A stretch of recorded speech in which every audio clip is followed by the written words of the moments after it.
Over 2 centuries after House Targaryen conquered Westeros, the Kingswood Forest, south of the capital, became home to an infamous group of outlaws who robbed from the rich, kidnapped nobles, and constantly evaded capture. The Kingswood Brotherhood, as they were known, won a reputation as defenders of the poor, standing up against an uncaring aristocracy, and so were protected by the small folk when royal forces were on the hunt. Founded by Simon Toyne, House Toyne was once a prominent noble family, but they fell into disgrace when Sir Terence, a knight of their house and member of the Kingsguard for Aegon IV, was brutally executed for having an affair with one of the king's mistresses. After his death, Terence Toyne's brothers attempted to retaliate against the king, but were cut down by Aemon the Dragon Knight, leaving their family destitute. Years later, a son of their house turned outlaw and formed the Kingswood Brotherhood, comprised of warriors like Wenda the White Fawn, Oswin Longneck the Thrice Hanged, Big Belly Ben, Fletcher Dick, and Ulmer.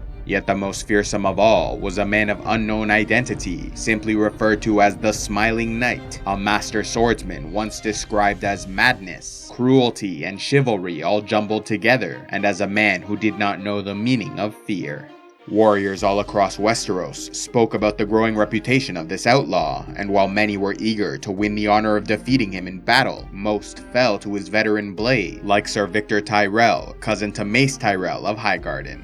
When the Kingswood Brotherhood at last grew too wild and unruly to be tolerated by the Iron Throne, the men of the Kingsguard, considered by many to be the greatest and most honorable warriors in Westeros, were sent to bring about an end to the threat. Although the small folk continued to protect the outlaws, the Kingsguard, Sir Arthur Dayne, petitioned the king to declare new rights for the common people, thereby winning their loyalty to eliminate the Brotherhood's base of support and protection. When at last the warriors met in combat, it was Sir Barristan the Bold who first defeated the Smiling Knight and struck down their leader Simon Toyne to rescue the Lady Jane Swan from captivity. But the Smiling Knight survived the encounter and later engaged a promising young squire named Jaime Lannister, who held him off long enough for Sir Arthur Dayne, the Sword of the Morning, to arrive, taking over the duel. Although the Smiling Knight had bested many before, Arthur Dayne was considered the greatest swordsman in Westeros, pressing the attack so fiercely he broke the enemy's blade as they fought, but being a man of honor, allowed him to get another before they continued. Choosing to mock his noble enemy, the Smiling Knight said that what he truly wanted was Arthur's famous sword, Dawn, to which the Kingsguard replied, "Then you shall have it, sir," before finally slaying the outlaw. For his bravery and skill in battle, Jaime Lannister was knighted by Sir Arthur Dayne, a moment which the golden-haired knight cherished and long remembered as one of his fondest memories.